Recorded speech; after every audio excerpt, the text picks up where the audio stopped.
The best argument on Common Core or against Common Core has come in from a student.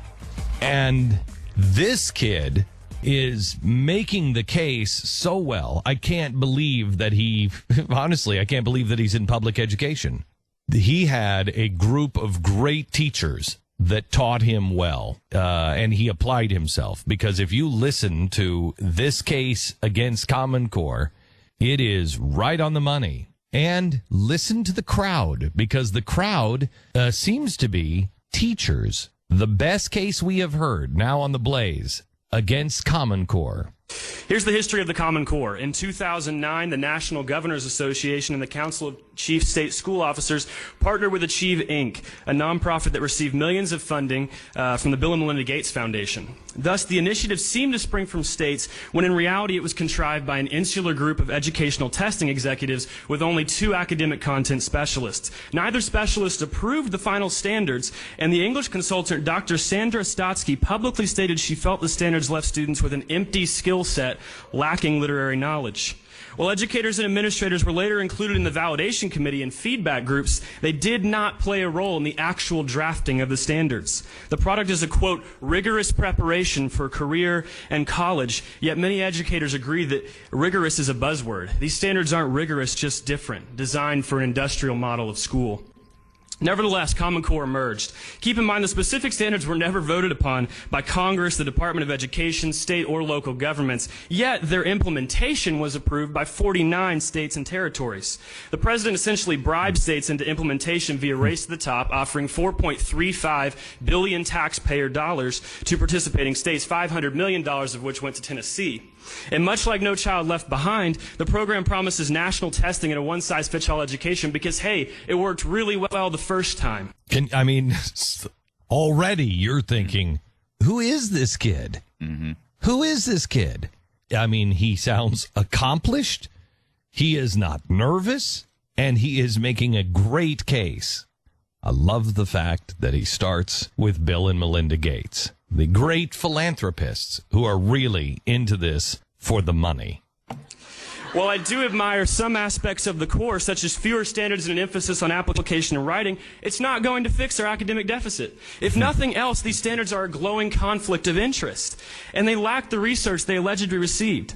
And most importantly, the standards illustrate a mistrust of teachers, something I believe this county has already felt for a while. I've been fortunate to have incredible educators that open my eyes to the joy of learning, and I love them like my family. I respect them entirely, which is why it frustrates me to review the team and Apex evaluation systems. Stop for a second. You know, this is such great stuff. And if you listen to what he's saying here, and this is something that we really need to emphasize. I received a letter this morning from somebody big in the political scene. They wanted to meet. And I said, well, I'll meet with you. I don't know, what good is going to come of it, but I'll meet with you, sure.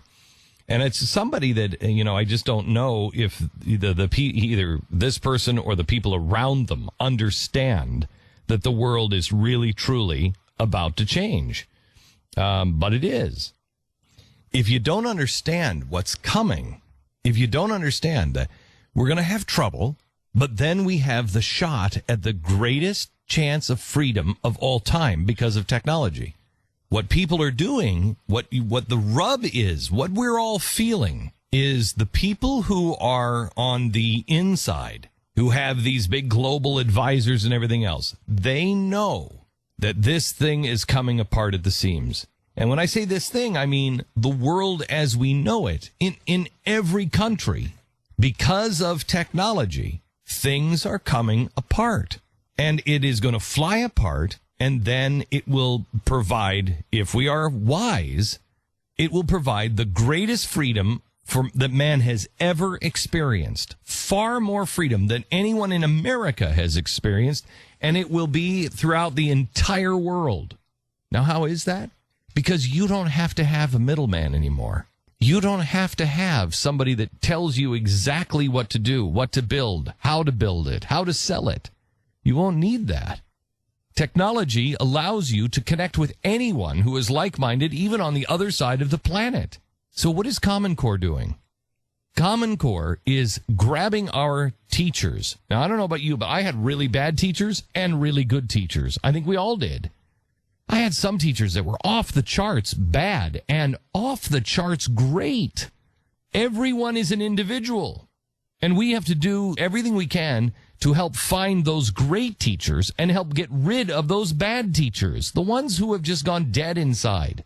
Now, I don't know about you, but I operate really well under freedom. I operate really well when somebody isn't telling me what to do all the time. Now, there are some people that don't. Some people, we've had one employee quit on us in the last 10 years, that quit on us and said, I don't like it here. I don't fit. Well, why? Quite honestly, because nobody is telling me what to do all the time. I just need lists. I'm a list taker, and then I just go take those lists and I do it. Some people are cut out that way. There's nothing wrong with that.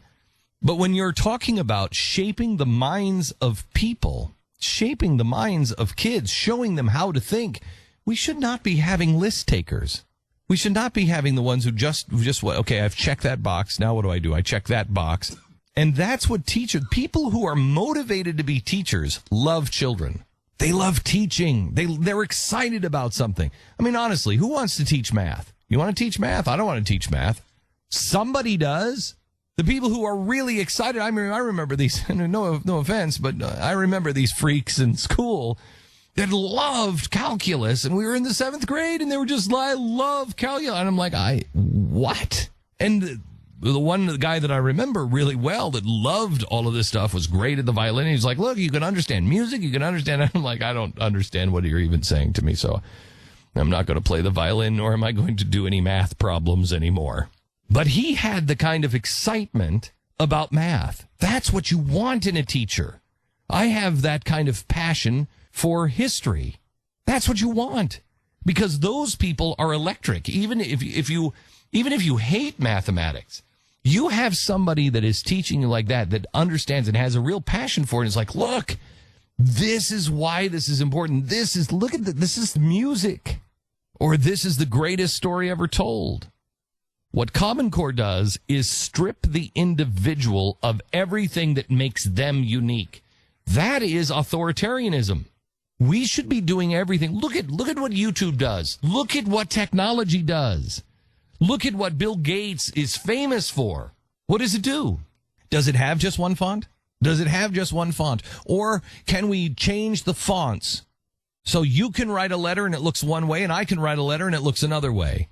Can you change the desktop, or does it only come with one desktop?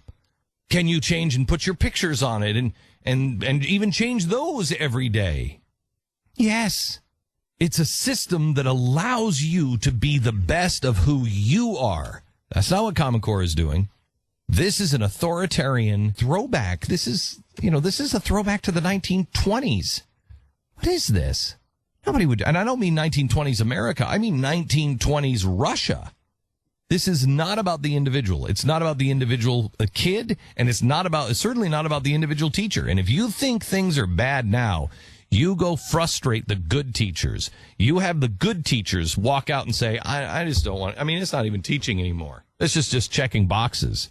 Then our kids are really doomed. Anyway, back to this student making case against Common Core. Anxiety producers do more to damage a teacher's self-esteem than you realize. Listen how many, obviously a room full of teachers. Erroneous evaluation coupled with strategic compensation presents a punitive model that, as a student, is like watching your teacher jump through flaming hoops to earn a score. Have you forgot the nature of a classroom? A teacher cannot be evaluated without his students. Excuse me, because as a craft, teaching is an interaction. Thus, how can you expect to gauge a teacher's success with no control for students' participation or interest? I stand before you because I care about education, but also because I want to support my teachers. And just as they fought for my academic achievement, so I want to fight for their ability to teach. This relationship is at the heart of instruction, yet there will never be a system by which it is accurately measured. But I want to take a step back. We can argue the details ad infinitum, yet I observe a much broader issue with education today. Standards-based education is ruining the way we teach and learn. Yes, I've already been told by legislators and administrators, Ethan, that's just the way things work. But why? I'm going to answer that question. It's bureaucratic convenience. It works with nuclear reactors. It works with business models. Why can't it work with students? I mean, how convenient calculating exactly who knows what and who needs what. I mean, why don't we just manufacture robots instead of students? They last longer and they always do what they're told. But education is unlike every other bureaucratic institute in our government. The task of teaching is never quantifiable. If everything I learn in high school is a measurable objective, I haven't learned anything. I'd like to repeat that. If everything I learn in high school is a measurable objective, I have not learned anything. Creativity, appreciation, inquisitiveness, these are impossible to scale, but they're the purpose of education. Why our teachers teach, why I choose to learn. And today we find ourselves in a nation that produces workers. Everything is career and college preparation. Somewhere our founding fathers are turning in their graves, pleading, screaming, and trying to say to us that we teach to free minds. We teach to inspire. We teach to equip. The careers will come naturally. I know we're just one city in a huge system that excitedly embraces numbers. But ask any of these teachers, ask any of my peers, and ask yourselves, haven't we gone too far with data? This is a high school student, by the way. High school. I attended tonight's meetings to share my critiques, but as Benjamin Franklin quipped, any fool can criticize, condemn, and complain, and most fools do. The problems I cite are very real, and I ask only that you hear them out, investigate them, and do not dismiss them as another fool's criticisms. I'll close with a quote of Jane L. Stanford that Dr. McIntyre shared in a recent speech. You have my entire confidence in your ability to do conscientious work to the very best advantage to the students, that they be considered paramount to all and everything else. Wow. That is, okay, this is a student at Farragut High School in Knox County, Tennessee. His name is Ethan Young. Keith, see if you can get Ethan on this morning. He's probably at school. He's probably at school, but I would think so. We should get him on. This is an amazing kid. Yeah. I mean, that was Amazing really kid. well spoken. Really nicely put. I don't know if somebody wrote it for him or he did it himself, but that was good stuff. What does that mean? It's pretty awesome for a student. It's just surprising. You know, maybe The way he delivered it. Yeah, I maybe think maybe he's homeschooled. There are smart people in public schools as well. Yes, and he loves his teachers. He loves learning. It's pretty clear. I think so. We should get him on the phone because he is. That's an awesome statement on Common Core. You can find that on the front page of the Blaze. Look at how huge that story is. Find that story on the Blaze now and share it. Tweet it, Facebook it, get it out. Make this as viral as you possibly can, because this will speak to the teachers, and it will also speak to moms and dads, and it should speak to all of the school boards around the country. That, look, we do have faith in you to do the right thing. You got to do the right thing here. And anybody who is actually doing their homework and is not, cozying up to the trough will understand Common Core is a danger to our nation and to our children's.